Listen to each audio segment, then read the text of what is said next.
Hello friends, आप सभी का स्वागत है आपके अपने YouTube channel A to Z NCERT facts में। तो एनटीपीसी टॉपिक वाइज PYQ जो सीरीज जो हमारा चल रहा है, जिसमें भारत का संविधान के 500 MCQ हम लोग करने वाले हैं। तो ये 500 MCQ जो टॉपिक कवर्ड इसमें होंगे: प्रस्तावना, नागरिकता, मौलिक अधिकार, राज्य के नीति निर्देशकता, तो मौलिक कर्तव्य, राष्ट्रपति, उपराष्ट्रपति और संसद से कुछ सवाल, जिसमें लोकसभा राज्यसभा के सवाल हम लोग करने वाले हैं अगले वीडियो में। तो यह हमारा पार्ट 2 है, और पार्ट 1 जो वीडियो है आपका, उसमें भारत का संविधान के इससे पहले के टॉपिक कवर किए गए हैं, और जिसमें हमने सवाल देखा है 100 सवाल। तो 100 सवाल से अब हम लोग 101वां सवाल से लेके 201 तक कुल हम लोग सवालों की संख्या इस बार देखने वाले हैं 101। तो वीडियो में आप अभी तक नए हैं तो वीडियो को सब्सक्राइब करें। पिछले वीडियो को अगर आपने नहीं देखा है तो ज़रूर आप उस वीडियो को प्लेलिस्ट में जाकर चेक कर लें। तो भारत का संविधान 500 MCQ जो कि एनटीपीसी में आए हुए सवालों का एक संग्रह है, जो कि आपके एग्ज़ाम के लिए काफ़ी हेल्पफुल साबित होगा। और हम लोग उम्मीद करेंगे कि 5 जून से जो आपका होने वाला एग्ज़ाम है उसमें आप लोग बेहतर परफॉर्म कर पाइएगा। तो भारत के संविधान से 500 MCQ को चलिए हम लोग शुरुआत करते हैं जल्दी से जल्दी। ये हमारे टॉपिक हैं। टॉपिक कौन कौन है फिर से एक बार: प्रस्तावना से देखेंगे सवाल, नागरिकता से, मौलिक अधिकार से, राज्य के नीति निर्देशक तत्व से, और मौलिक कर्तव्य से, राष्ट्रपति से, उपराष्ट्रपति से और संसद से। हालांकि संसद से जो हम लोग सवाल देखेंगे इसमें लोकसभा और राज्यसभा इंक्लूडेड नहीं होंगे, क्योंकि लोकसभा राज्यसभा का अगले वीडियो में आपका सवाल होगा। सवालों का कुल संख्या कितना है तो 101 है, और नंबरिंग अगर देख लें तो नंबरिंग आपका 101 से यानी 101वां सवाल से आपका जो हो जाएगा सवाल आपका 201 तक, यानी 101 सवाल हम लोग करने वाले हैं। तो चलिए पहला सवाल आपके सामने, ताकि जल्दी जल्दी हम लोग कर सकें। तो पहला सवाल जो है प्रस्तावना से, वो क्या कहता है सवाल है कि एक संक्षिप्त परिचयात्मक वक्तव्य जो संविधान के मार्गदर्शक उद्देश्य और सिद्धांतों और दर्शन को निर्धारित करती है। यानी एक संक्षिप्त और परिचय वाला जो वक्तव्य है, जो संविधान का पूरा डिटेल को बताता है, वह क्या कहलाता है? अनुच्छेद, मौलिक अधिकार, प्रस्तावना या धारा या खंड? तो इसका सही जवाब जो हो जाएगा वो है प्रस्तावना। प्रस्तावना संविधान का एक कॉन्साइज रूप होता है, जो छोटे से जगह में संविधान के मूल धारणा को बताने का काम करता है। तो इस प्रकार इसका जवाब क्या है तो प्रस्तावना है। प्रस्तावना जो है इसका स्रोत क्या है वो भी बताते हैं कि भारतीय संविधान का उद्देशिका का स्रोत जो है वो कौन सा है तो पंडित जवाहरलाल नेहरू जो पेश किए थे 13 दिसंबर 1946 को प्रस्तुत किया गया उद्देश्य प्रस्ताव था, उसी को हम लोग बोलते हैं प्रस्तावना। इस प्रस्ताव को 22 जनवरी 1947 को सर्वसम्मति द्वारा संविधान सभा द्वारा अपनाया गया था। अगला सवाल, क्वेश्चन नंबर 102। सवाल यहाँ कहता है कि 1973 में केशवानंद भारती केस में इस सवाल को उठाया गया कि प्रस्तावना को पूरी तरह से बदला जा सकता है, धाराओं में विभाजित किया जा सकता है, संशोधित किया जा सकता है, संशोधित नहीं किया जा सकता है। तो 1973 का केशवानंद भारती केस में प्रस्तावना के बारे में जो बात कहा गया वो बात ये था कि प्रस्तावना को संशोधित किया जा सकता है। इससे पहले जो हमारा सुप्रीम कोर्ट है, तो सुप्रीम कोर्ट पहले क्या माना था कि प्रस्तावना संविधान का भाग है नहीं। देखिए, संविधान के भाग 20 के आर्टिकल 368 के तहत संविधान में संशोधन किया जा सकता है, और अगर प्रस्तावना संविधान का भाग ही नहीं होगा तो फिर संशोधन कैसे होगा? तो पहले इसको भाग बना गया, किसमें? 1973 के केशवानंद भारती केस में, और उसके बाद यह डिसाइड किया गया भाग मानने के बाद कि इस पर संशोधन किया जा सकता है। और इस पर पहला संशोधन जो हुआ है वो 42वां संविधान संशोधन 1976 में हुआ है, जिसमें समाजवादी, पंथनिरपेक्ष और अखंडता शब्द जोड़े गए हैं। अगला सवाल 103। निम्न में से किसके अंतर्गत भारत को एक धर्मनिरपेक्ष राज्य के रूप में वर्णित किया गया है? प्रस्तावना, नीति निर्देशक तत्व, अनुच्छेद 44, अनुच्छेद 475। तो इसका भी सही जवाब क्या हो जाएगा तो वह है प्रस्तावना। प्रस्तावना में क्लियर रूप से धर्मनिरपेक्षता की बात की गई है। हाँ, इन चारों में से, बाकी संविधान में अन्य जगहों में बात है वो अलग बात है। तो इसलिए इसका सही जवाब क्या है तो प्रस्तावना है। अगला सवाल, क्वेश्चन नंबर 104।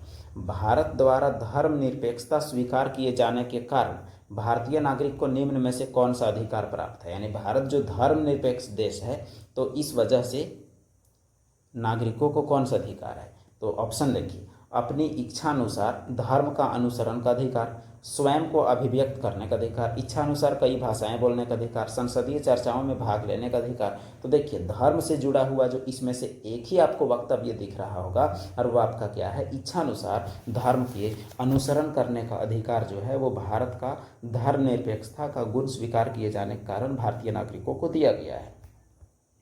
तो इसलिए इसका जवाब आपका ऑप्शन नंबर ए है। अगला सवाल क्वेश्चन नंबर 105। ये सवाल थोड़ा गौर करेंगे। सवाल कहता है कि प्रस्तावना में जो निहित शब्द है गणराज्य, गणराज्य का अर्थ निम्न में से कौन इंगित नहीं करता, यानी निम्न में से कौन गणराज्य का सही मतलब नहीं है। तो देखिए, राज्य का मुखिया एक निश्चित अवधि के लिए प्रत्यक्ष या परोक्ष रूप से चुना जाता है, तो यह तो मतलब है बिल्कुल निश्चित अवधि के लिए प्रत्यक्ष या परोक्ष रूप से चुना जाता है। राजनीतिक संप्रभुता लोगों में निहित है, ना कि एक व्यक्ति में, यानी जो देश का जो संप्रभुता है वो व्यक्तियों में है, यानी संविधान का ताकत जो है जनता में है, ना कि किसी व्यक्ति में। यह भी बात सही है।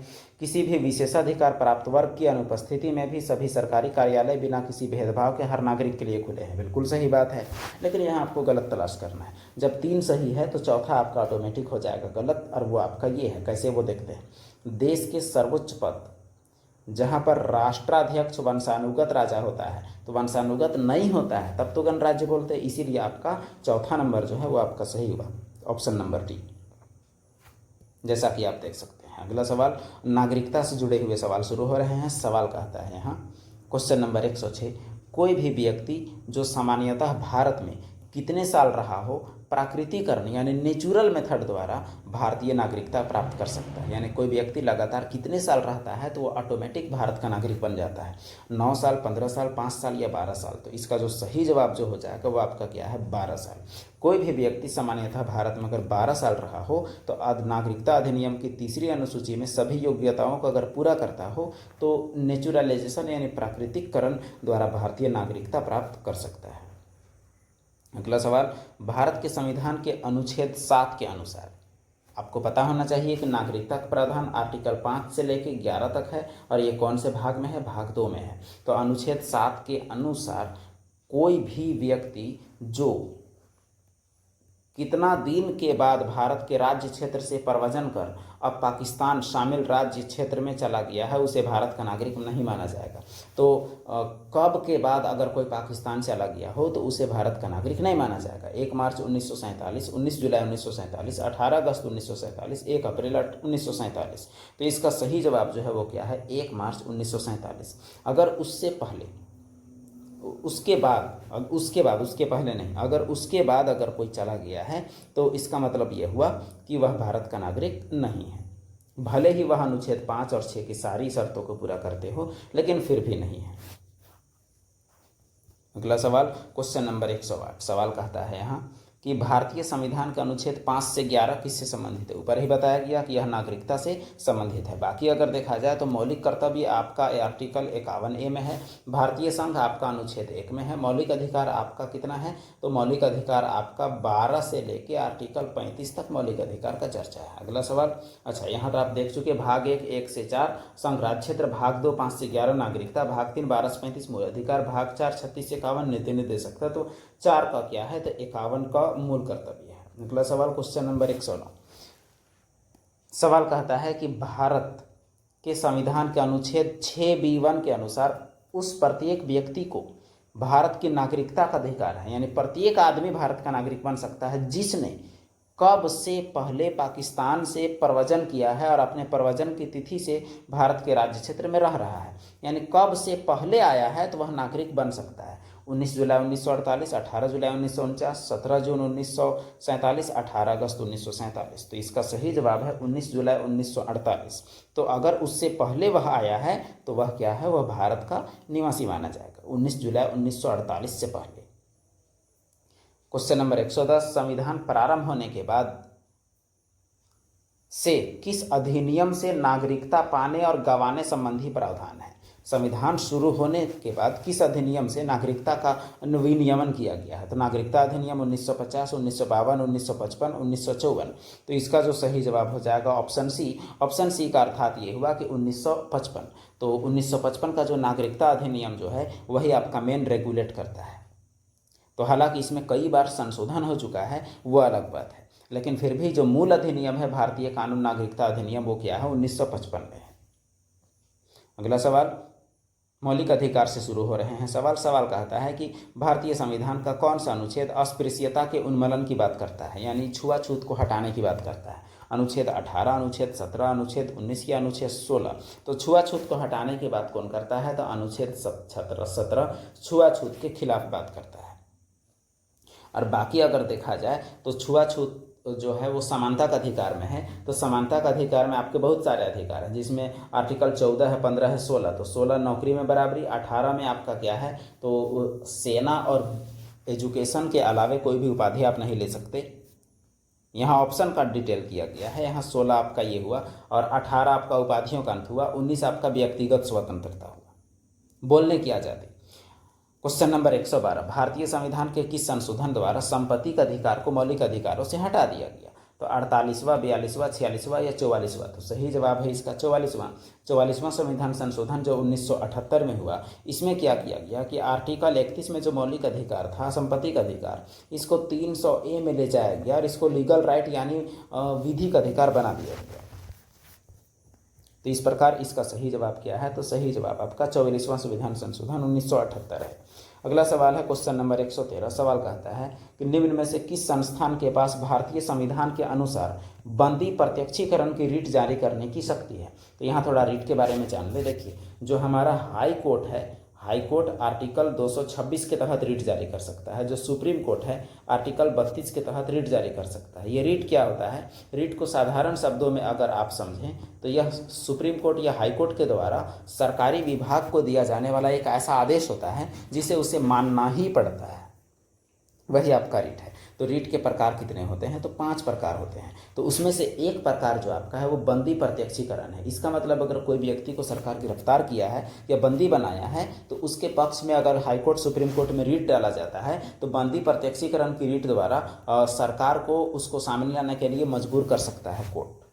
तो बात यह है कि बंदी प्रत्यक्षीकरण की रीट जाने की शक्ति किसको है रीट जारी करने की? सर्वोच्च न्यायालय, उच्च न्यायालय या फिर सुप्रीम कोर्ट, हाई कोर्ट दोनों, या निचला न्यायालय? तो इसमें तो आपका साफ है कि सुप्रीम कोर्ट, हाई कोर्ट दोनों को ये अधिकार है। इसीलिए आपका क्या होगा? ऑप्शन नंबर सी हो जाएगा, जिसमें अनुच्छेद 32 के तहत सर्वोच्च न्यायालय, 26 के तहत उच्च न्यायालय। और बंदी प्रत्यक्षीकरण एक प्रकार की रीट है जिसके अंतर्गत गिरफ्तारी या आदेश जारी करने वाले अधिकारी को, यानी जो आदमी गिरफ्तारी किया है या गिरफ्तारी का आदेश जारी किया है, उसको आदेश दिया जाता है कि जिसे आप गिरफ्तार किए हैं उसको जज के सामने लाएं या तो बंदी बनाए जाने का वजह बताएं। अगला सवाल है क्वेश्चन नंबर 114। सवाल कहता है कि भारत के संविधान के किस अनुच्छेद में प्रावधान है कि किसी नागरिक के साथ नस्ल, धर्म, जाति, जन्मस्थान या इनमें से किसी आधार पर भेदभाव नहीं किया जा सकता है? 16, 19, 17 या 15? तो सही जवाब क्या है? आर्टिकल 15। आर्टिकल 15 के अनुसार नस्ल, धर्म, जाति, जन्मस्थान, रंग के आधार पर भेदभाव नहीं किया जा सकता है। बाकी आर्टिकल की बात करें तो आर्टिकल 16 लोक नियोजन में बराबर अवसर, आर्टिकल 19 अभिव्यक्ति का आजादी और आर्टिकल 17 अस्पृश्यता का अंत। अगला सवाल है क्वेश्चन नंबर 115। सवाल यहाँ कहता है कि भारतीय संविधान के अंतर्गत अल्पसंख्यकों के हितों का संरक्षण किस अनुच्छेद के अंतर्गत निहित है? अल्पसंख्यक का हित कहाँ से होगा? Article 20, article 29, article 15, article 16? तो अल्पसंख्यकों का अधिकार आर्टिकल 29 में इसका चर्चा है, 29 और 30 में, इसलिए आपका ऑप्शन नंबर बी आपका सही जवाब हो जाएगा। तो आर्टिकल 29 और 30 अल्पसंख्यकों के अधिकार के संबंधित है। अगला सवाल, अच्छा, अनुच्छेद 29 के तहत जो अधिकार है अल्पसंख्यक बहुसंख्यक दोनों को है, लेकिन अनुच्छेद 30 वाला जो अधिकार है वो केवल अल्पसंख्यक के लिए ही है। हाँ, दोनों अल्पसंख्यक से जुड़ा है, ये बात भी सही है। अगला सवाल क्वेश्चन नंबर 116। इनमें से कौन सी रीट किसी व्यक्ति को सार्वजनिक कार्यालय में उस कार्य को करने से रोकने के लिए जारी की जाती है जिसका वह हकदार या अधिकारी नहीं होता है? देखिए, इसका मतलब क्या है वो आपको बताते हैं। मान के चलिए कि डीसी है और डीसी जो है एक ऐसा आदेश पारित करता है कि वह आदेश पारित करने का हक वो नहीं रखता है।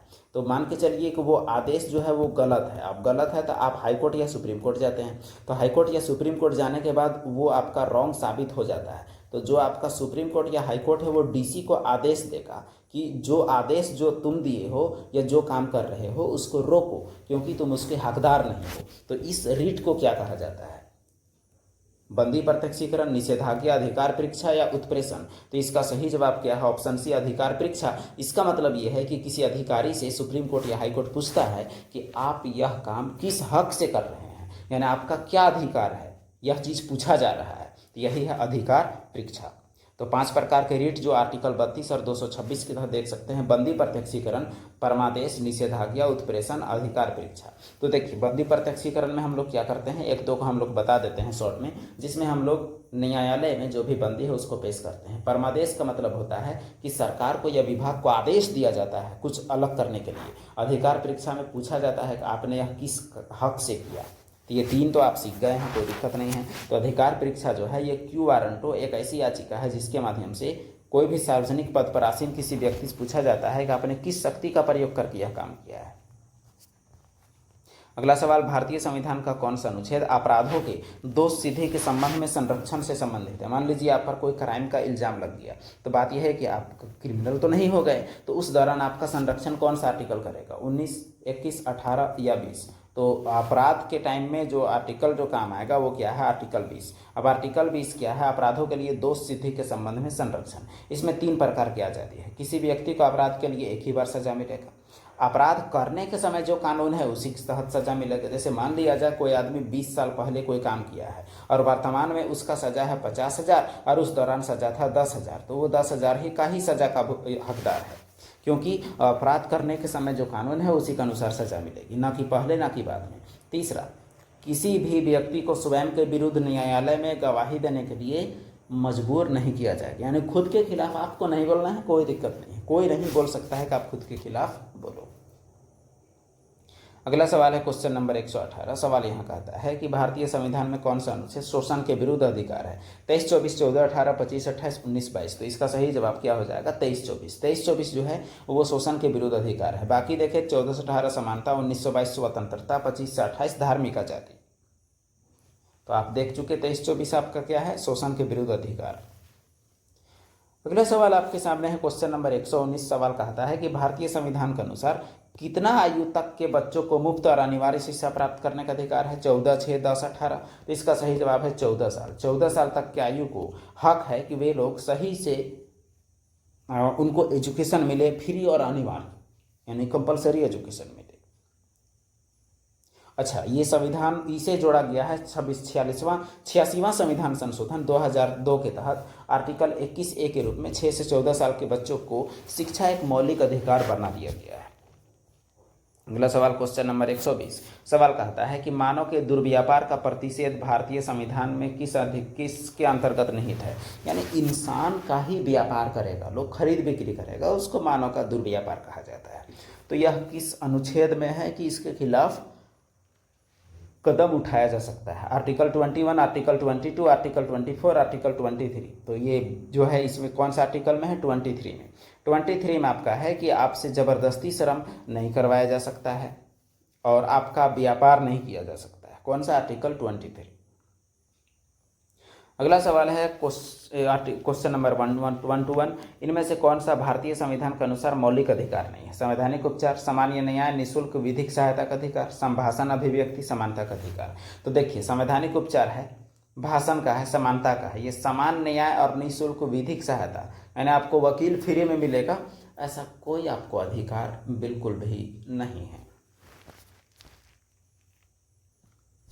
अगला सवाल है निम्न में से किसे भारतीय संविधान में मौलिक अधिकार के रूप में सूचीबद्ध नहीं किया गया है। समानता, स्वतंत्रता, सांस्कृतिक शिक्षा, संभाषण का अधिकार। तो मौलिक अधिकार कौन नहीं है, तो इसका सही जवाब क्या हो जाएगा, संभाषण का अधिकार, यानी आपको भाषण देने का अधिकार है, ऐसा कुछ बात नहीं है। तो देखिए संविधान का भाग 3 में आर्टिकल 12 से 35 तक 7 मूल अधिकार थे, जिसमें से एक को हटा दिया गया। ये 7 में समता, 14, 18 स्वतंत्रता, 19, 22 शोषण के विरुद्ध, 23, 24 धार्मिक आजादी, 25, 28 संस्कृति शिक्षा संबंधी, 19, 29, 30 संपत्ति का अधिकार, अनुच्छेद 31 जिसको हटा के 300A में कर दिया गया है और जिसको लीगल राइट करा दिया गया है, संवैधानिक उपचार, आर्टिकल 32। अगला सवाल है क्वेश्चन नंबर 23। कहता है कि निम्नलिखित में से किसे भारतीय संविधान की आत्मा कहा गया है। डीपीएसपी, लोकसभा, मौलिक अधिकार, राज्यसभा। तो संविधान का आत्मा कौन है, तो मौलिक अधिकार है। मौलिक अधिकार लोगों को इतना हक देता है कि वो सरकार के गलत फैसलों के खिलाफ भी जा सकें, इसीलिए इसे क्या कहा गया है, संवैधानिक उपचारों का अधिकार को जो है विशेष रूप से यह आत्मा कहा जाता है और अधिकारों में यह संवैधानिक उपचारों का अधिकार सबसे इंपॉर्टेंट है। अगला सवाल, यदि लोगों के एक समूह को केरल में तेलुगु माध्यम से स्कूल खोलने की अनुमति नहीं दी जाती है तो इसे किस मौलिक अधिकार का उल्लंघन माना जाएगा। यानी केरल में तो केरला भाषा चलेगा, मलयालम, तो तेलुगु माध्यम का स्कूल अगर खोलेगा और उसका इजाज़त नहीं मिलेगा तो वो केस करने जाएगा।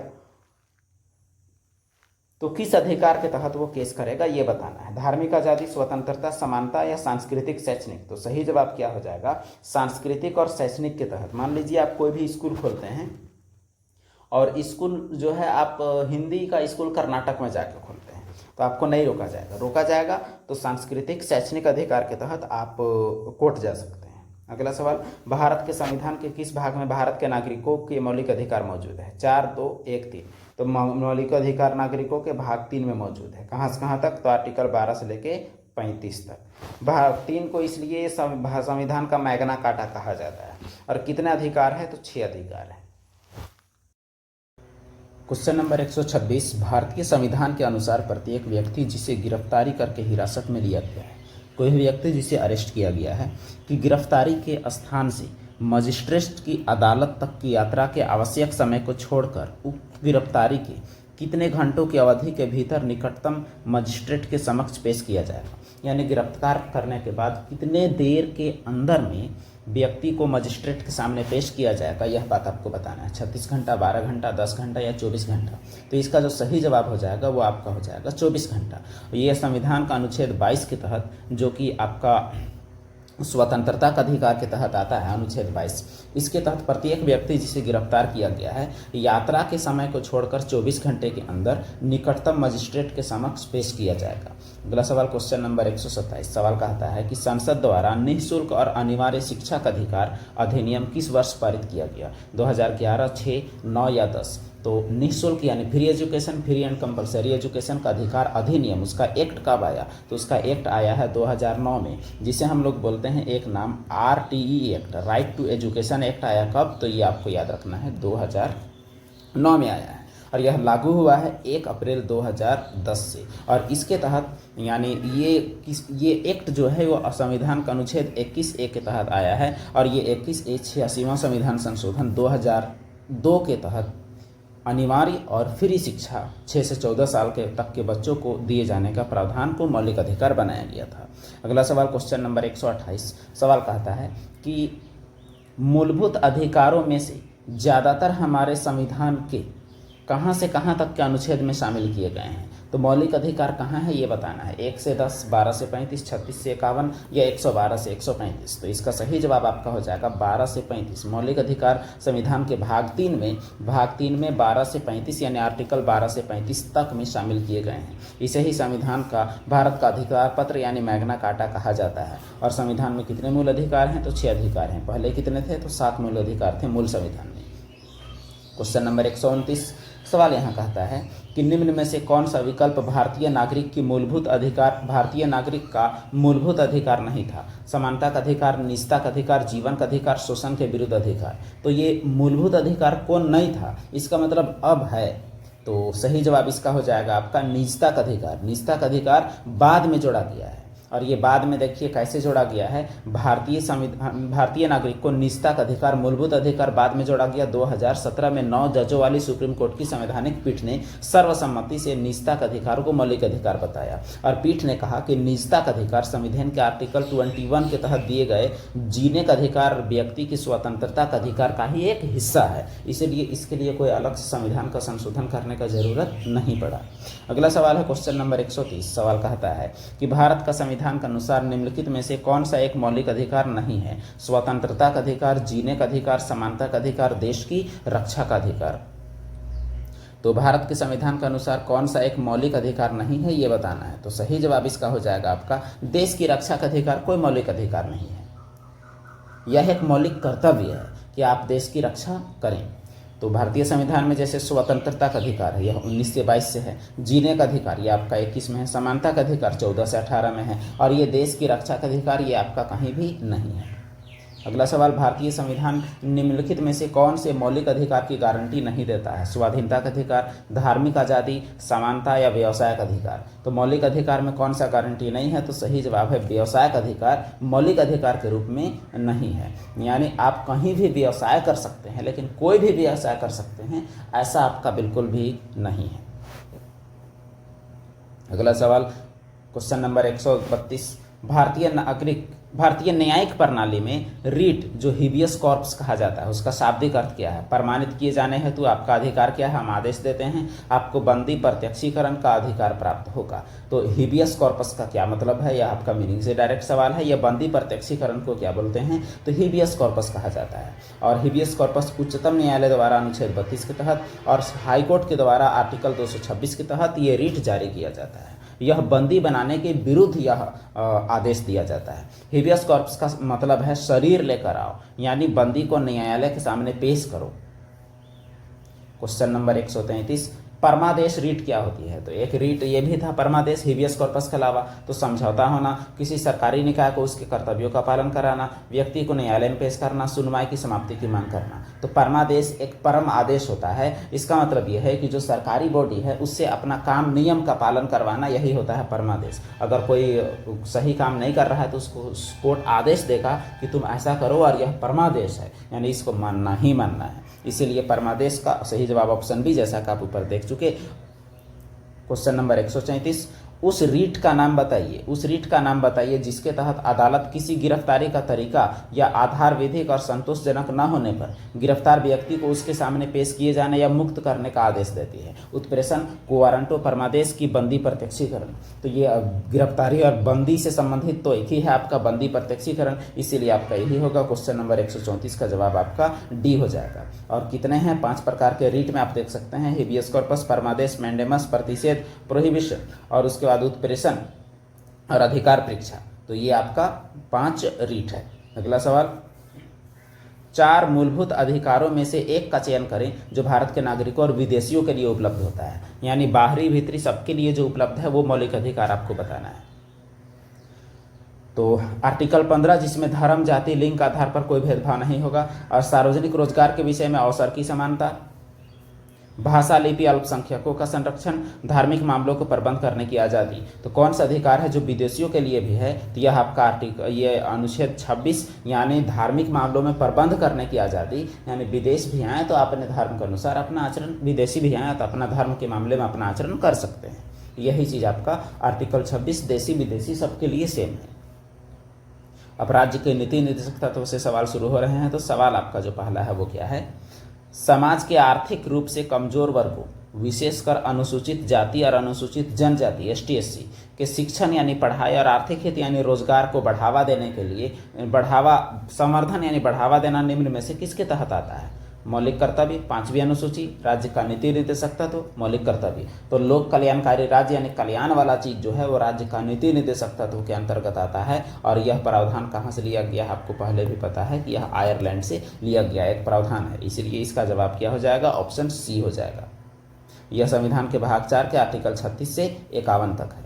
अगला सवाल क्वेश्चन नंबर 137, भारतीय संविधान में कार्य न्यायसंगत और मानवोचित दशाएं प्रसूति सहायता सुनिश्चित करने के उपबंध को किस रूप में जाना गया है? यानी काम का और न्यायसंगत यानी तरीके से करना और इंसान को रहने के लिए दशाएं उत्पन्न करना, तो और प्रसूति सहायता सुनिश्चित करना, ये सब कहाँ है? मौलिक अधिकार, नीति निर्देशक तत्व, संवैधानिक और आर्थिक अधिकार, मौलिक कर्तव्य। तो इसका सही जवाब हो जाएगा आपका राज्य के नीति निर्देशक तत्व में ये सभी चीज़ें शामिल की गई है। अनुच्छेद 42 के तहत उपबंध किया गया है कि न्यायसंगत मानवोचित दशाएं और प्रसूति सहायता सुनिश्चित करेगा। तो 42 जो है वो आपका 36 और 51 के बीच में है। तो 36 से 51 के बीच में क्या होता है? तो आपका DPSP, directive principle of state policy, यानी राज्य के नीति निर्देशक तत्व होते हैं। राज्य के नीति निर्देशक तत्वों का खाली जगह अंतर्राष्ट्रीय शांति और सुरक्षा की अभिवृद्धि से संबंधित है। यानी कौन सा अनुच्छेद अंतर्राष्ट्रीय शांति को बढ़ावा देता है? अनुच्छेद 51, 41, 50 या 43। तो जो सही जवाब जो इसका हो जाएगा वो आपका हो जाएगा आर्टिकल 51 जो है वो इंटरनेशनल पीस को बढ़ावा देने का काम करता है, आर्टिकल 51। और आर्टिकल 51A मौलिक कर्तव्य है। क्वेश्चन नंबर 139, भारतीय संविधान का कौन सा अनुच्छेद राष्ट्रीय महत्व के संस्मारकों, स्थानों और वस्तुओं का संरक्षण, जैसे ताजमहल, लाल किला और उसके बाद अन्य भी जो साउथ इंडिया के बहुत सारे मंदिर हैं, बहुत सारे और भी चीज़ें हैं जो देश में बचाने के राष्ट्रीय महत्व के स्मारक हैं, जैसे जंतर मंतर, ये सभी चीज़ों को बचाने का प्रावधान कहाँ संबंधित है? अनुच्छेद 48, 43, 49 या 48A। तो तो इसको बचाने का जो प्रावधान है वो आपका संविधान के भाग 4 के 36 से 51 के बीच में अनुच्छेद 49 के तहत है। तो अनुच्छेद 49 जो है ये ऑप्शन नंबर सी में है। अनुच्छेद 49 राष्ट्रीय स्मारकों का संरक्षण के विषय में बात करता है।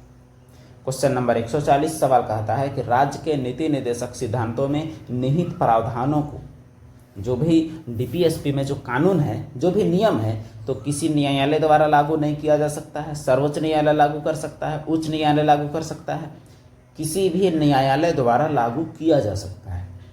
यानी सुप्रीम कोर्ट करेगा लागू कि हाई कोर्ट, कि कोई भी कर सकता है, कि दोनों में से कोई नहीं कर सकता है। तो सही जवाब इसका ये है कि दोनों में से कोई नहीं करेगा। यह न्यायालय में वाद योग्य नहीं है, इसको लेकर न्यायालय कोई नहीं जा सकता है। ये राज्य के ऊपर निर्भर करता है, सरकार के ऊपर निर्भर करता है कि सरकार इसे चाहे तो लागू करे। अगर आप चाहते हैं कि कोई सरकार इसमें जुड़े हुए प्रावधान को लागू करे तो वही सरकार को आपको वोट के माध्यम से चुनना पड़ेगा, तभी लागू हो पाएगा। अगला सवाल है क्वेश्चन नंबर 141, भारतीय संविधान के किस अनुच्छेद का उद्देश्य भारत के संपूर्ण क्षेत्र में नागरिकों के लिए समान नागरिक संहिता, यानी ऑल इंडिया में एक ही कानून होगा, समान नागरिक संहिता, जिसे कॉमन सिविल कोड कहते हैं, CCC कॉमन सिविल कोड। तो यह कौन से आर्टिकल में है? 47, 43, 44 या 46? तो इसका राइट आंसर जो आपका हो जाएगा वो आर्टिकल 44 यानी 44 है। समान नागरिक संहिता की बात आर्टिकल 44 में की गई है। इसको आप याद भी रख सकते हैं, 4 और 4 दोनों समान है, और इस समान का मतलब यही हो गया कि समान नागरिक संहिता। अगला सवाल क्वेश्चन नंबर 142, भारत सरकार द्वारा अधिगृहित निम्न में से कौन सी नीति राज्य के नीति निर्देशक तत्व द्वारा निर्देशित नहीं है? यानी कौन सा डीपीएसपी में नहीं है? ग्राम पंचायतों का संवर्धन ये है, भवन निर्माण संबंधी उपनियमों की तैयारी, समान नागरिक संहिता ये है, मादक पेय सेवन प्रतिषेध ये भी है। तो ऑप्शन नंबर बी जो है यही आपका लग रहा है कि ये नहीं होगा, और यही है आपका जवाब। भवन निर्माण संबंधी उपनियमों की तैयारी यह डीपीएसपी का भाग पक्का नहीं है। और बाकी चीज अगर आप देखें तो ग्राम पंचायत आपका किसमें है? आर्टिकल 40। समान नागरिक संहिता कहाँ है? तो आर्टिकल 44। दारू पीने के लिए जो सरकार बंद कर सकता है वो कहाँ है? तो वो आपका आर्टिकल 47 में। अगला सवाल क्वेश्चन नंबर 143, भारतीय संविधान की किस धारा के तहत राज्यों की अंतर्राष्ट्रीय शांति और सुरक्षा संबंधी दायित्व का उल्लेख किया गया है? यानी राज्य का कर्तव्य रहेगा कि अंतर्राष्ट्रीय शांति लाए। यह कहाँ है? डीपीएसपी में, मौलिक अधिकार में, मौलिक कर्तव्य में, कि प्रस्तावना में? तो इसका जो सही जवाब हो जाएगा वो राज्य का नीति निर्देशक तत्वों में राज्य का कर्तव्य है, और मौलिक कर्तव्य में जनता का कर्तव्य है। अगला सवाल, राज्य की नीतियों के निर्देशित सिद्धांतों के बारे में निम्न में से कौन सा सच नहीं है? यानी डीपीएसपी के बारे में आपको गलत कथन चुनना है। तो सही जवाब इसको तलाश करते हैं। अब देखिए, इसमें नीतियां बनाने और कानून अभिनीत करते हुए राज्य को ध्यान में रखने वाले आदर्शों को दर्शाता है। वे समुदाय के कल्याण को बढ़ावा देता है, इसलिए सामाजिक समाजवादी है। ये उल्लंघन के लिए अदालतों द्वारा कानूनी तौर पर परिवर्तनीय नहीं है, ये भी सही है। यह अपने आप में परिवर्तनीय होते हैं, इन्हें कार्यान्वयन करने के लिए किसी कानून की जरूरत नहीं होती है। तो इसमें देखिए आपका सही जवाब आपका ऑप्शन नंबर डी है। यह अपने आप लागू पक्का नहीं होगा, यह सरकार लागू करेगा, कोई अदालत के द्वारा लागू भी नहीं होगा। और देखिए इसमें है कि यह अपने आप परिवर्तनीय, यहाँ अदालत पर परिवर्तनीय नहीं है, इसको कार्यान्वयन के लिए कोई कानून का जरूरत नहीं पड़ता है, बल्कि सरकार चाहे तो इसे जब चाहे लागू कर सकता है। तो देखा जाए तो एक्ट का जरूरत यहाँ पड़ता है, एक मिस्टेक हुआ है, एक्ट का जरूरत पड़ता है, यहाँ नहीं बोल दिया है, इसीलिए आपका यह बात गलत है और गलत को चुनने कहा गया है, तो इसीलिए यह सही हुआ। अगला सवाल, मौलिक कर्तव्य से भारतीय संविधान का भाग 4A किससे संबंधित है? तो यह मौलिक कर्तव्य से संबंधित है भाग 4A, जिसमें आर्टिकल 51A शामिल किया गया है। अगला सवाल, अच्छा, भाग 4A मौलिक कर्तव्य, 3 मौलिक अधिकार, 4 डीपीएसपी और 2 नागरिकता। आपको याद रखने का प्रयास करना है। किस संवैधानिक संशोधन द्वारा मौलिक कर्तव्यों को भारतीय संविधान में शामिल किया गया? तो मौलिक कर्तव्य जो फंडामेंटल ड्यूटी है वो पहले था नहीं, शामिल किया गया 42वां, 40वां, 80वां या 86वां। तो सही जवाब हो जाएगा आपका 42वां संविधान संशोधन में यह शामिल किया गया है। और 42वां संविधान संशोधन में 10 मौलिक कर्तव्य शामिल किए गए थे। सरदार स्वर्ण सिंह समिति की सिफारिश पर मौलिक कर्तव्यों को शामिल किया गया था। अगला सवाल, भारत की संप्रभुता, एकता और अखंडता को बनाए रखना और उसकी रक्षा करना क्या है? मूल अधिकार, विधिक अधिकार, सेना का कर्तव्य या मौलिक कर्तव्य? तो भारत की एकता, संप्रभुता और अखंडता को बनाए रखना क्या है? तो वह एक मौलिक कर्तव्य है। तो प्रत्येक देश के नागरिक का यह कर्तव्य है कि देश की अखंडता की रक्षा करे। तो इसलिए इसका जवाब ऑप्शन नंबर डी है। यहाँ 42वां 1976, 4 का, आर्टिकल 51 का और मौलिक कर्तव्य की संख्या 11, ये सभी की पॉइंट जो है आपको याद रखने हैं। दिसंबर 2020 तक प्राप्त जानकारी के अनुसार भारतीय संविधान में कुल कितने मौलिक कर्तव्यों का उल्लेख किया गया है? तो कुल कितने मौलिक कर्तव्य हैं? तो मौलिक कर्तव्य आपके 11 हैं, ऊपर आपको बताया गया। मूल संविधान में 0 थे और बाद में जोड़ा गया 10, और अंतिम जो है वो आपका 11वां जोड़ा गया है। 86वां संविधान संशोधन 2002 में जोड़ा गया था। अगला सवाल क्वेश्चन नंबर 149, भारतीय संविधान के अनुसार इनमें से कौन सा मौलिक कर्तव्य नहीं है? सद्भाव, भाईचारे की भावना को बढ़ावा देना, संस्कृति और समृद्ध विरासत को संरक्षित करना, वैज्ञानिक स्वभाव विकसित करना, मानव के अवैध क्रय बिक्री और बलात् श्रम का विरोध। तो मौलिक कर्तव्य कौन नहीं है ये आपको बताना है। तो सही जवाब है मानव का अवैध क्रय विक्रय, यानी इंसानों का खरीद बिक्री और बलात् श्रम यानी बेकार श्रम का निषेध करना। यह तो आपका मौलिक अधिकार है, इसलिए मौलिक कर्तव्य में ये चीज शामिल नहीं। क्वेश्चन नंबर 150, भारतीय संविधान के किस अनुच्छेद के अनुसार प्राकृतिक पर्यावरण की सुरक्षा प्रत्येक नागरिक का मौलिक कर्तव्य है? तो कौन सा अनुच्छेद के तहत जो पर्यावरण है, वातावरण है, उसका भी सुरक्षा करना एक कर्तव्य है? 55, 51, 48A या 52? तो मौलिक कर्तव्य तो आपका एक ही में सब है, कोई भी कर्तव्य आपका आएगा तो 51A में आएगा। अगला सवाल है क्वेश्चन नंबर 150, भारतीय संविधान के किस अनुच्छेद के अनुसार प्राकृतिक पर्यावरण की सुरक्षा? अच्छा, ये तो आपका 51A ये हो गया। अगला सवाल है, अच्छा राष्ट्रपति से अब सवाल आपके हो रहे हैं। क्वेश्चन नंबर 151, सवाल कहता है कि भारतीय संविधान का कौन सा अनुच्छेद राष्ट्रपति के सदनों में अभिभाषण और संदेश भेजने का अधिकार से संबंधित है? तो भारतीय संविधान में राष्ट्रपति का सदन में भाषण और संदेश भेजने का अधिकार से संबंधित जो आर्टिकल है वो आपका अनुच्छेद 86 है। तो अनुच्छेद 86 के तहत क्या है, राष्ट्रपति को किसी भी सदन चाहे लोकसभा या राज्यसभा में भाषण देने और संसद को संदेश भेजने का अधिकार प्राप्त है। एकदम कोई भी सदन में भाषण जाके दे सकता है और अनुच्छेद 86 के तहत। अगला सवाल क्वेश्चन नंबर 152, भारत में मुख्य चुनाव आयुक्त की नियुक्ति किसके द्वारा की जाती है? राष्ट्रपति, न्यायाधीश, लोकसभा अध्यक्ष की प्रधानमंत्री? जो मुख्य चुनाव आयुक्त जो होता है उसका जो नियुक्ति वो भारत के राष्ट्रपति के द्वारा किया जाता है। महत्वपूर्ण पदों पर जो भी बैठे आसीन व्यक्ति होते हैं उन्हें उनकी नियुक्ति राष्ट्रपति द्वारा ही की जाती है।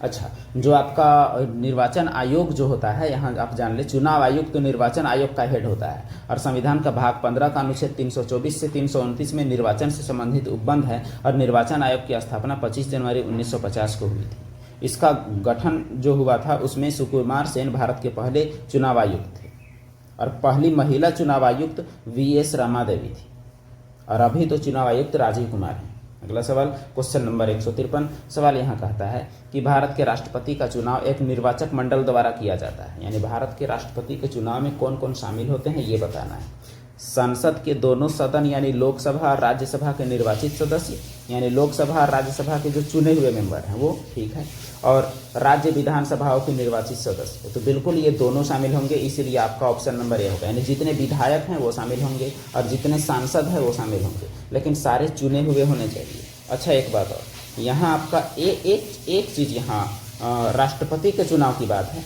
तो एक चीज़ यहाँ बदलाव आएगा। एक मिनट, एक आपका बदलाव आपको देखने को मिलेगा। क्या बदलाव मिलेगा वो आपको बताते हैं। यहाँ आपको जो ख्याल रखना है कि निर्वाचित वाला में, तो जैसे यहाँ जो मनोनीत जो होगा तो मनोनीत वाले नहीं गिने जाएंगे, यह आपको याद रखना है। मनोनीत वाले व्यक्ति भाग नहीं लेंगे, केवल निर्वाचित लोग भाग लेंगे।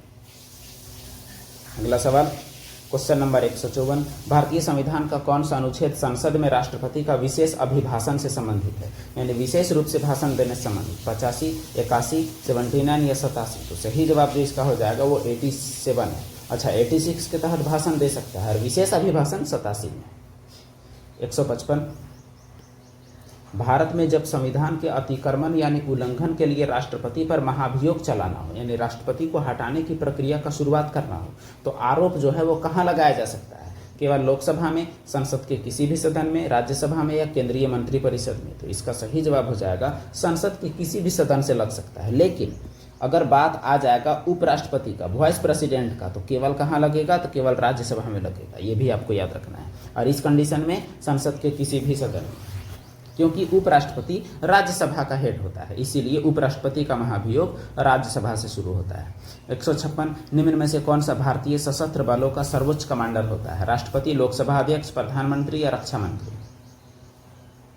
तो भारतीय सशस्त्र बलों का सर्वोच्च कमांडर जो होता है वो आपका राष्ट्रपति होता है, तीनों सेना का देखा जाए तो हेड। अगला सवाल क्वेश्चन नंबर 157, भारतीय संविधान का कौन सा अनुच्छेद राष्ट्रपति द्वारा शपथ या प्रतिज्ञान से संबंधित है? यानी राष्ट्रपति शपथ जो लेता है उससे संबंधित 65, 70, 60 या 55। तो देखिए राष्ट्रपति का 52 से लेके आपका 61 तक मूल रूप से राष्ट्रपति को देखने को मिलता है, इसीलिए आपका जो 55 है वो राष्ट्रपति का शपथ या प्रतिज्ञान से संबंधित है। अच्छा एक मिनट 55 में हम लोग गलत हैं, 60 आर्टिकल 60 जो है वह आपका शपथ से संबंधित है। और राष्ट्रपति किससे शपथ लेता है? तो जो CJI chief justice of India के समक्ष शपथ लेते हैं। अगला सवाल क्वेश्चन नंबर 158, भारत के राष्ट्रपति के संबंध में निम्न में से कौन सा सत्य नहीं है? वह प्रधानमंत्री और मंत्रालय के परिषद की नियुक्त करता है, राष्ट्रपति देश का पहला नागरिक है, वह रक्षा बलों का सर्वोच्च कमांडर है, राष्ट्रीय आपातकाल की घोषणा नहीं कर सकता है। तो देखिए एक आपको नजर आ गया है, राष्ट्रीय आपात की घोषणा तो वही करता है, इसीलिए यही बात गलत है और यहाँ लिखा है नहीं कर सकता है। अब देखिए आर्टिकल 53 के तहत संघ की कार्यपालिका शक्ति राष्ट्रपति में है, 54 और 55 में चुनाव संबंधी है और 352 के अनुसार वह आपातकाल की घोषणा भी कर सकता है, लेकिन मंत्रिमंडल की लिखित सिफारिश पर, मौखिक में नहीं। अगला सवाल क्वेश्चन नंबर 159, राष्ट्रपति किस समुदाय के 2 सदस्यों को लोकसभा में नामांकित कर सकता है? एंग्लो इंडियन, अनुसूचित वर्ग, जनजातीय या पारसी? तो सही जवाब है एंग्लो इंडियन। तो एंग्लो इंडियन का 2 का ये कर सकता है, लेकिन एंग्लो इंडियन वाला में भी एक ट्विस्ट है कि ये तो आर्टिकल 331 के तहत है, जिसमें राज्यसभा में 12 और लोकसभा में 2 का मनोनयन है, लेकिन 104वें संविधान संशोधन के तहत क्या हुआ है कि 2 एंग्लो इंडियन का जो सदस्य का मनोनयन था उसे भी अब समाप्त कर दिया गया है। अब किसी का बहाली एंग्लो इंडियन का नहीं होगा। एंग्लो इंडियन वे होते हैं, वे अंग्रेज जो आज़ादी के बाद भी यहीं रह गए, तो उनका प्रतिनिधित्व करने के लिए 2 एंग्लो इंडियन का मनोनयन की बात रखी गई थी। 160, भारतीय संविधान के प्रत्येक सदन को बुलाने और स्थगित करने का अधिकार किसे है? चुनाव आयुक्त, उपराष्ट्रपति, प्रधानमंत्री या राष्ट्रपति? तो इसका सही जवाब हो जाएगा राष्ट्रपति। राष्ट्रपति दोनों सदन को बुला सकता है। अनुच्छेद 85 के तहत भारतीय संसद के प्रत्येक सदन को आहूत और स्थगित करने का अधिकार किसको है? राष्ट्रपति को। और संयुक्त अधिवेशन का आर्टिकल 108 में है, जो कि राष्ट्रपति बुला सकता है, और इस अधिवेशन की अध्यक्षता लोकसभा अध्यक्ष करता है, जो कि आर्टिकल 118 में है। क्वेश्चन नंबर 161, भारतीय संविधान के अनुसार निम्न में से कौन मंत्री परिषद का गठन नहीं करते? मंत्री जो मंत्रिमंडल के हैं, राज्य मंत्री, स्थानीय सरकार के मंत्री, उप मंत्री। तो मंत्री परिषद में कौन शामिल नहीं होते हैं? तो सही जवाब है लोकल गवर्नमेंट के मंत्री जो हैं वो शामिल नहीं होते हैं। बाकी राज्य मंत्री, उप मंत्री और मंत्रीगण ये तो शामिल होते ही हैं। अगला सवाल, इनमें से किस भारतीय राज्य में कभी भी राष्ट्रपति शासन लागू नहीं हुआ? तमिलनाडु, झारखंड, उत्तराखंड या छत्तीसगढ़? तो कभी भी राष्ट्रपति शासन लागू नहीं होने वाला राज्य जो कौन सा है? तो वह आपका छत्तीसगढ़ है। ऑप्शन नंबर डी में छत्तीसगढ़ जो है वहां कभी भी राष्ट्रपति शासन लागू नहीं हुआ है। क्वेश्चन नंबर 163, निम्नलिखित भारतीय राष्ट्रपतियों के नामों और उनके कार्यकाल के अनुसार अवरोही क्रम में आपको व्यवस्थित करना है। एक है फखरुद्दीन अली अहमद, नीलम संजीव रेड्डी, जाकिर हुसैन, ज्ञानी जैल सिंह। तो देखिए यहाँ आपको अरेंज जो करना है, तो यहाँ आप थोड़ा दिमाग लगाएंगे। अच्छा आंसर भी आपका रिवील हो गया है, तो ये डी में आपका जा रहा है। यहाँ अवरोही क्रम में यानी उल्टे में से जाना है। ज्ञानी जैल सिंह आपका 1985 आसपास थे और डॉक्टर जाकिर हुसैन तीसरे राष्ट्रपति थे, तो ये तो सबसे लास्ट में हो जाएंगे 3 वाले, और जो ये ज्ञानी जैल सिंह ये सबसे पहले। तो शुरू में 4 और लास्ट में 3, तो शुरू में लास्ट और 4 लास्ट में 3 में आपका ये वाला होगा। अब देखिए सबका कार्यकाल हम लोग देख लेते हैं। ज्ञानी जैल सिंह 1982 से 87 तक, नीलम संजीव रेड्डी 77 से 82 तक, फखरुद्दीन अली अहमद 74 से 77 तक, और जाकिर हुसैन 67 से 69 तक। तो इस प्रकार ज्ञानी जैल सिंह सबसे बाद में, फिर नीलम संजीव रेड्डी, फिर फखरुद्दीन अली अहमद, फिर डॉक्टर जाकिर हुसैन। अगला सवाल है, राष्ट्रपति और उपराष्ट्रपति दोनों की अनुपस्थिति में भारत के राष्ट्रपति का कार्यभार कौन संभालता है? देखिए जब राष्ट्रपति का मतलब डेथ हो जाए या बीमार हो जाए तो उपराष्ट्रपति संभालते हैं, और उपराष्ट्रपति का डेथ या बीमार हो जाए तो कौन संभालता है, यही आपको बताना है। तो भारत का मुख्य न्यायाधीश, लोकसभा अध्यक्ष, कैबिनेट सचिव या गृह मंत्री? तो सही जवाब हो जाएगा भारत का मुख्य न्यायाधीश संभालता है। अगला सवाल क्वेश्चन नंबर 165, भारत के राष्ट्रपति को शपथ कौन दिलवाता है? तो वही मुख्य न्यायाधीश जो है भारत के राष्ट्रपति का शपथ दिलवाता है। इसमें भी समय वेस्ट नहीं करते हैं, आर्टिकल 60 में शपथ का चर्चा है। अगला सवाल क्वेश्चन नंबर 166, भारत के पहले उपराष्ट्रपति कौन थे जिन्हें राष्ट्रपति के चुनाव में द्वितीय वरीयता मतगणना द्वारा राष्ट्रपति चुना गया था? यानी सेकंड काउंटिंग जो हुआ था सेकंड प्रेफरेंस का, उसके तहत चुना गया था। के.आर. नारायण, वी.वी. गिरी, शंकर दयाल शर्मा, रामास्वामी वेंकटरमन। तो सेकंड काउंटिंग में कौन चुने गए? तो वी.वी. गिरी। डॉक्टर वी.वी. गिरी जो है वो 1975 में इनको भारत रत्न मिला और यह भारत के तीसरे उपराष्ट्रपति और चौथे राष्ट्रपति थे। और इनका सेकंड प्रेफरेंस का गणना के तहत राष्ट्रपति चुने गए पहले राष्ट्रपति। अगला सवाल, निम्न में से किसे भारत के राष्ट्रपति द्वारा नियुक्त नहीं किया जाता है? राष्ट्रपति नियुक्त किसे नहीं करता है? राज्य का मुख्यमंत्री, उच्च न्यायालय का न्यायाधीश, भारत का मुख्य न्यायाधीश, राज्यों का राज्यपाल। तो देखिए, राज्यपाल की नियुक्ति राष्ट्रपति करता है, मुख्य न्यायाधीश नियुक्ति राष्ट्रपति करता है। अच्छा, उच्च न्यायालय का जज इसको भी राष्ट्रपति बनाता है। तो बात यह है कि राज्यों का मुख्यमंत्री, इसका चुनाव तो जनता करती है, इसका नियुक्ति राज्यपाल करता है। अगला सवाल क्वेश्चन नंबर 168, भारत की प्रथम महिला राष्ट्रपति कौन थी? प्रतिभा पाटिल, सुमित्रा महाजन, राजकुमारी अमृत कौर, सुचिता कृपनाली।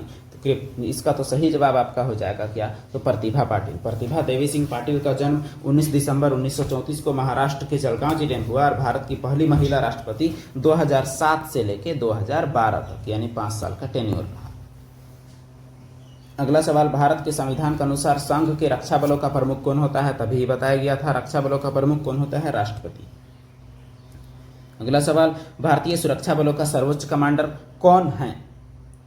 अब देखिए, ये सवाल 2016 में पूछा गया है, तो यहाँ आपको इसमें थोड़ा सा दिमाग से काम लेना है। तो कौन होता है सर्वोच्च कमांडर? राष्ट्रपति। तो उस दौरान का राष्ट्रपति का नाम बता देना है। तो राष्ट्रपति इनमें से कौन है? तो प्रणब मुखर्जी हैं। तो ये सवाल अभी के दौर में पूछेगा आपका, तो राष्ट्रपति का नाम हो जाएगा श्रीमती द्रौपदी मुर्मू। भारत के चौथे राष्ट्रपति कौन? जाकिर हुसैन, वराहगिरी वेंकटगिरी, वी.वी. जत्ती, ज्ञानी जैल सिंह। तो सही जवाब हो जाएगा वी.वी. गिरी। वी.वी. का मतलब है वराहगिरी वेंकटगिरी। तो ये है भारत के चौथे राष्ट्रपति। 25 जुलाई 2012 को श्री प्रणब मुखर्जी ने भारत के कैवें राष्ट्रपति के रूप में पदभार ग्रहण किया? 11वां, 12वां, 13वां या 14वां? तो सही जवाब हो जाएगा ये 13वें राष्ट्रपति थे। कौन? तो प्रणब मुखर्जी। अगला सवाल क्वेश्चन नंबर 173, रामनाथ कोविंद भारत के कैवें राष्ट्रपति है? तो 13वें के बाद होने वाले कौन हो जाएंगे? तो वे 14वें राष्ट्रपति हैं। कौन? रामनाथ कोविंद। भारत के किस राष्ट्रपति को मिसाइल मैन के रूप में जाना जाता है? इस सवाल में भी टाइम वेस्ट नहीं करते हैं। डॉक्टर एपीजे अब्दुल कलाम को मिसाइल मैन के रूप में जाना जाता है, जिनका कार्यकाल 2002 से 2007 तक रहा। और 27 जुलाई 2015 को व्याख्यान यानी लेक्चर देते समय शिलोंग मेघालय में इनकी मृत्यु हो गई। इनका जन्म कहाँ हुआ है? तमिलनाडु में।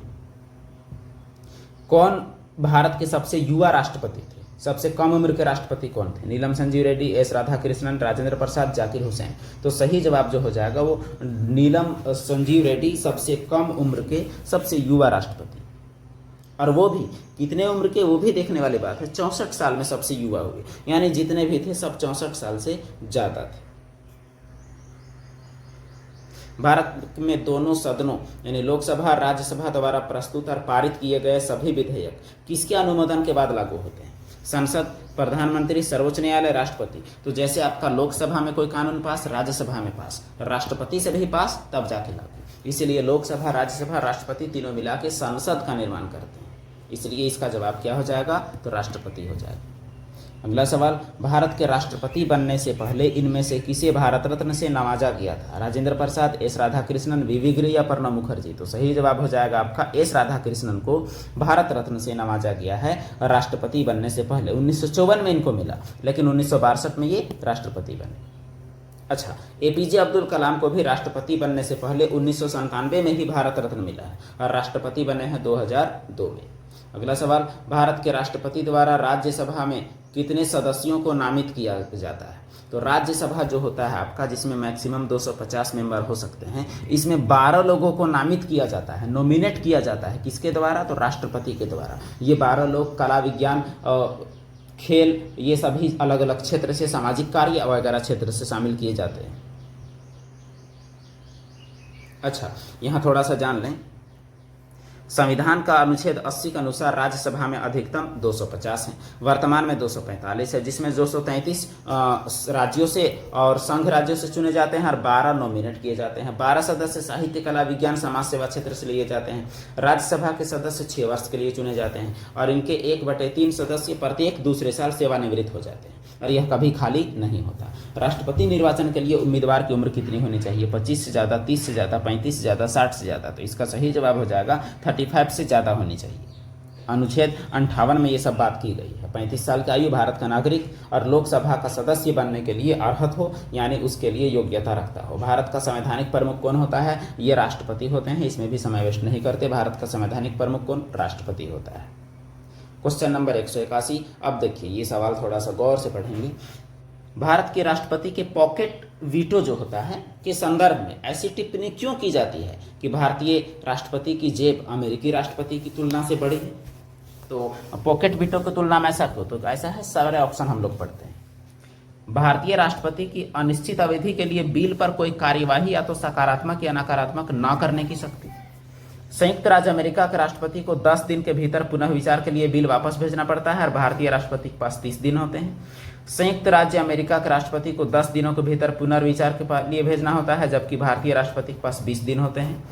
देखिए ये 10 और 20 दिन वाला तो दोनों आपका गलत है, क्योंकि यहाँ दिन कितना है? तो 14 दिन है। अब एक और डी में हम लोग देखते हैं। अगला ऑप्शन है संयुक्त राज्य अमेरिका के राष्ट्रपति 10 दिनों से अधिक रखने के बाद पुनः विचार के लिए वापस नहीं भेज सकते, जबकि भारतीय उपराष्ट्रपति के मामले में ऐसा नहीं है। तो देखिए इसमें आपका गलत कौन है? तो ऑप्शन नंबर ए जो है गलत नहीं, सही कौन है? तो ऑप्शन नंबर ए है, जिसमें क्या है? भारतीय राष्ट्रपति अनिश्चित अवधि के लिए बिल पर कोई कार्यवाही या सकारात्मक कार्यवाही या तो नकारात्मक न करने की शक्ति, यही आपका जो बताता है कि पॉकेट वीटो की शक्ति में टिप्पणी किया जाता है कि भारतीय राष्ट्रपति की जेब अमेरिकी राष्ट्रपति की तुलना में बड़ी है।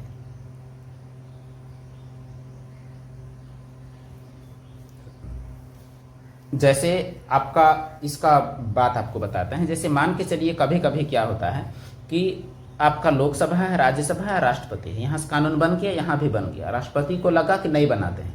अगर कानून को नहीं बनाएगा तो उसके बाद फिर से यहाँ आएगा और फिर से यहाँ पास होगा, फिर से उसको पास करना पड़ेगा। लेकिन अगर पॉकेट वीटो का इस्तेमाल करता है तो अनिश्चित काल के लिए रोक सकता है। जैसे 1986 में भारतीय डाकघर अधिनियम ज्ञानी जैल सिंह रोक दिए थे, कोई निर्णय नहीं लिए थे। तो इस मामले में अमेरिकी राष्ट्रपति की तुलना में ज्यादा पावर इस मामले में केवल है।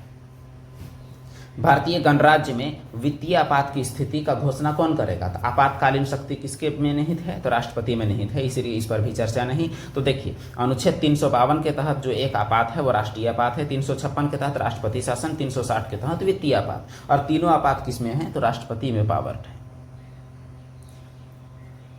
क्वेश्चन नंबर 183 सवाल कहता है भारत के राष्ट्रपति के चुनाव के संबंध में होने वाले विवाद में अंतिम फैसला लेने का अधिकार किसका है? अगर राष्ट्रपति का चुनाव में ही विवाद हो जाता है तो लोकसभा, चुनाव आयोग, प्रधानमंत्री या सुप्रीम कोर्ट, कौन लेगा फैसला? तो सही जवाब है सुप्रीम कोर्ट में इसका सुनवाई होगा। कभी भी राष्ट्रपति चुनाव में अगर कोई गड़बड़ी होता है तो सुप्रीम कोर्ट में होगा बात। 184वां क्वेश्चन, निम्न में से कौन कभी भी भारत का उपराष्ट्रपति नहीं रहा है? मोहम्मद हामिद अंसारी, एपीजे अब्दुल कलाम, रामास्वामी वेंकटरमन, शंकर दयाल शर्मा। तो कभी भी उपराष्ट्रपति नहीं रहने वाले कौन है? तो वो एपीजे अब्दुल कलाम है। ये केवल राष्ट्रपति थे, कभी भी उपराष्ट्रपति नहीं बने। भारत में निम्न में से कौन से अधिकारी का चुनाव अनुपातिक प्रतिनिधित्व के आधार पर किया जाता है? प्रधानमंत्री, राष्ट्रपति, राज्यपाल या लोकसभा अध्यक्ष? तो अनुपातिक प्रतिनिधित्व के आधार पर किसका चुनाव होता है? राष्ट्रपति। इसमें ऐसा नहीं है कि सबसे ज़्यादा वोट आने वाले को first past the post system नहीं है, सबसे ज़्यादा वोट वाले को जीत वाला सिस्टम नहीं है। इसका चुनाव का तरीका अलग है, अनुपातिक प्रतिनिधित्व प्रणाली जिसे कहा जाता है। इसीलिए राष्ट्रपति का चुनाव अनुपातिक प्रतिनिधित्व के आधार पर होगा। और अनुच्छेद 54 के अनुसार संसद के दोनों सदन के और विधानसभा के निर्वाचित सदस्य शामिल होंगे। अब उपराष्ट्रपति से कुछ सवाल आप देख लें। क्वेश्चन नंबर 186, भारतीय संविधान के अनुसार राज्यसभा का पदेन सदस्य सभापति कौन होता है? तो राज्यसभा का पदेन हेड कौन होता है? तो यह आपका उपराष्ट्रपति होता है। कहाँ का? राज्यसभा का, याद रखना है। तो लोकसभा, राज्यसभा 2 सदन है, राज्यसभा का हेड उपराष्ट्रपति। भारत के संविधान के अनुसार राज्यसभा का पदेन सभापति उपराष्ट्रपति होता है। अच्छा, ये सवाल तो आपका हो चुका है। क्वेश्चन नंबर 187, भारत के उपराष्ट्रपति का चुनाव कौन करता है? अब देखिए, राष्ट्रपति वाला में तो लोकसभा, राज्यसभा और विधानसभा ये तीनों के निर्वाचित ये था आपका, ठीक है। अब उपराष्ट्रपति का चुनाव में संसद और राज्य विधानमंडल के सदस्य, यानी यही चीज क्या सेम होता है, या केवल राज्यसभा का या संसद के दोनों सदस्य मतलब केवल यही, या संसद के निर्वाचित सदस्य। तो बात यह है कि इसमें जो शामिल होते हैं वो संसद के दोनों सदनों के सदस्य, यानी लोकसभा के सभी और राज्यसभा के सभी, भले ही वो निर्वाचित हो या मनोनीत हो, कोई मतलब नहीं है।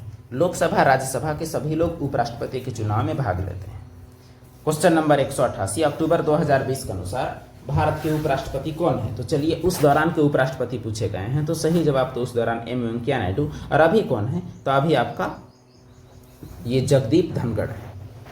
अगला सवाल, क्वेश्चन नंबर 189, भारत के उपराष्ट्रपति को किसके द्वारा निर्वाचित किया जाता है? तो उपराष्ट्रपति को कौन चुनता है? ऊपर ही बताया गया, संसद के दोनों सदनों के सदस्यों द्वारा। इसीलिए आपका ऑप्शन नंबर डी हो जाएगा। अगला सवाल 190, भारत में दूसरा उच्च संवैधानिक पद कौन सा है? तो राष्ट्रपति के बाद कौन है? तो उपराष्ट्रपति।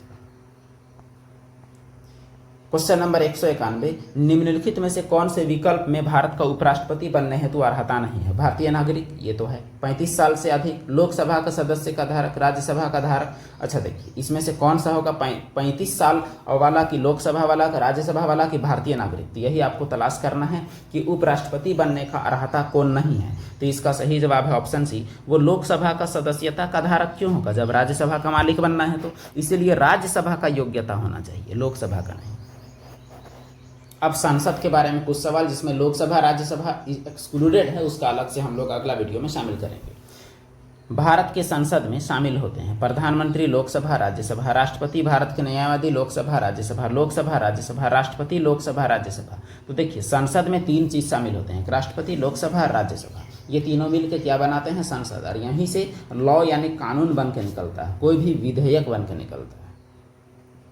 अगला सवाल, निम्न में से कौन भारतीय संसद का हिस्सा नहीं है? राष्ट्रपति है, लोकसभा है, राज्यसभा है, विधान परिषद नहीं है। इसीलिए आपका सही जवाब क्या हो जाएगा? संसद का हिस्सा कौन नहीं है? तो विधान परिषद नहीं है। संसद का चर्चा आर्टिकल 71 में है, तो आर्टिकल 71 में संसद है, आर्टिकल 80 में राज्यसभा है और 81 में क्या है? तो लोकसभा है। तो 79, 80, 81 आपको ये चीज याद रखने का प्रयास करना है। भारतीय संविधान में गणतांत्रिक होने का क्या कारण है? कि अधिकार बिल शामिल है? बिल्कुल नहीं। कोई वंशानुगत तत्व नहीं है? हाँ, ये हो सकता है कि कोई वंशानुगत यहाँ सिस्टम नहीं होगा। तो चल, अच्छा, गणतांत्रिक होने का ये हो सकता है। वयस्क मताधिकार है, ये सही है, लेकिन इसकी वजह से यह लोकतंत्र तो नहीं है। एक निर्वाचित संसद के लिए प्रदान करता है, तो ये आपका ज़्यादा बेहतर है, सबसे ज़्यादा, कि एक निर्वाचित संसद के लिए प्रदान करता है। कुल मिला के यहाँ चुनाव होता है, एक लाइन में संसद जो है वो निर्वाचित है, यानी चुनाव के माध्यम से है। तो यही चीज आपको गणतांत्रिक बनाता है, चुनाव होना। भारतीय संविधान के अनुसार यदि संसद के किसी भी सदन का कोई सदस्य सदन की अनुमति के बिना कितना दिन तक गायब रहता है, तो उसका सीट खाली समझा जाएगा। मान के चलिए आप लोकसभा या राज्यसभा के सांसद हैं, तो आप कितना दिन तक वहां नहीं जाते तो आपका उम्मीदवारी कैंसिल नहीं होगा। तो 60 दिन, 15 दिन, 45 दिन या 30 दिन। तो इसका सही जवाब है 60 दिन। 60 दिन तक नहीं जाइएगा तो आपका गड़बड़ हो जाएगा, मतलब आपका सदस्यता समाप्त हो सकता है। वो भी सदन चाहे तो सदस्यता समाप्त करे, सदन चाहे तो ना भी करे। निम्न में से कौन सरकारी विधेयक को पेश कर सकता है? लोकसभा में मंत्री, संसद का सदस्य जो मंत्री नहीं है, लोकसभा के ट्रेजरी बेंच के अध्यक्ष, संसद के किसी भी सदन में मंत्री। तो सरकारी बिल कौन पेश करता है? संसद के किसी भी सदन में, लोकसभा में या राज्यसभा में जो मंत्री है वही सरकारी बिल पेश कर सकता है, बाकी लोग सरकारी बिल पेश नहीं कर सकते। क्वेश्चन नंबर 197, स्वतंत्र भारत की पहली निर्वाचित संसद कब से अस्तित्व में आई? 47, 49, 51 या 52? तो पहला चुनाव ही आपका हुआ है 1951 से 52 में। तो पहला निर्वाचित संसद कब से आएगा? तो 1952 से ही आएगा, जिसमें आप देख सकते हैं कि लोकसभा का गठन 17 अप्रैल 1952 को और 3 अप्रैल 1952 को राज्यसभा का गठन किया गया। अगला सवाल, क्वेश्चन नंबर 198, संसद के 2 क्रमिक सत्रों के बीच अधिकतम कितना अंतराल होता है? तो साल भर में कम से कम 2 सत्र चलना चाहिए, इसलिए जो अंतराल है वो आपका कितना का होता है? 6 माह का होता है। अधिकतम अंतराल कितना दिन का? तो 6 माह का, आपको याद रखना है। और संसद में एक साल में 3 सत्र, बजट सत्र सबसे लंबा, फिर मानसून सत्र, फिर शीतकालीन सत्र, 3 सत्र देखने को मिलता है।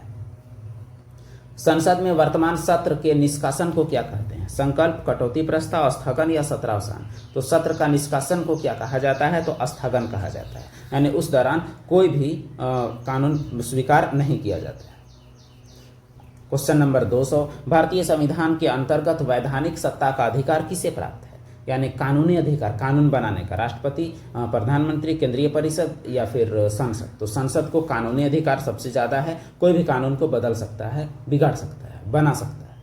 अगला सवाल है, ओबीसी वर्ग में क्रीमी लेयर की पहचान करने के लिए नियुक्त समिति का नाम बताइए, जिसमें 1993 में अपना रिपोर्ट पेश किया और स्वीकार कर लिया गया। इसमें आप बात को समझिए, ओबीसी जो है वो आपका अदर बैकवर्ड क्लास है। अब देखिए, अदर बैकवर्ड क्लास जाति आधारित एक आरक्षण है, तो इसमें भी आपका 2 लेयर आपका हो जाता है। एक आपका हो जाता है 0 से 8 लाख इनकम तक, और एक हो जाता है 8 लाख प्लस से इनकम तक। तो जो 0 से 8 लाख का जो इनकम है उसको बोलते हैं नॉन क्रीमी लेयर, NCL, और 8 लाख प्लस वाले को बोलते हैं क्रीमी लेयर। क्रीमी लेयर नाम इसलिए भी रखा गया है, क्रीमी मतलब यह क्रीम खा सकते हैं, कहने का मतलब क्रीम खाने का इनका औकात है, मक्खन खाने का। तो मक्खन वाले 8+ और 0 से 8 तक नॉन क्रीमी लेयर हैं, तो नॉन क्रीमी लेयर को ज़्यादा आरक्षण मिलता है। तो यह कौन थे जो ये समिति का अध्यक्ष थे, या कौन सा समिति था, क्योंकि अध्यक्ष के नाम से ही समिति होता है। तो समिति का नाम क्या था? तो ऑप्शन नंबर सी में रामनंदन समिति, ओबीसी, नॉन क्रीमी लेयर और क्रीमी लेयर के लिए जो रिपोर्ट पेश करने वाला समिति का नाम था। तो इस प्रकार हमारा कंप्लीट होता है कितना सवाल? तो 201 तक हम लोग गए, 101 सवाल कंप्लीट होता है। 201 से आगे जो कंटिन्यू करेंगे वो अगले वीडियो में हम लोग करेंगे, और इस प्रकार हम लोग लगभग देखने वाले हैं कितने सवाल? तो 500 सवाल। तो बने रहिए वीडियो के इस सीरीज़ के अंत तक, और हम लोग प्रीवियस ईयर क्वेश्चन जो हम लोग करने वाले हैं आपके लिए काफ़ी हेल्पफुल साबित होगा। तो वीडियो को लाइक जरूर कीजिएगा, शेयर कीजिए, और बाकी लोगों तक तो पहुँचाना आपको है ही शेयर के माध्यम से। और वीडियो को जरूर पूरा देख के एग्जाम में अपना लाभ हासिल करें। धन्यवाद।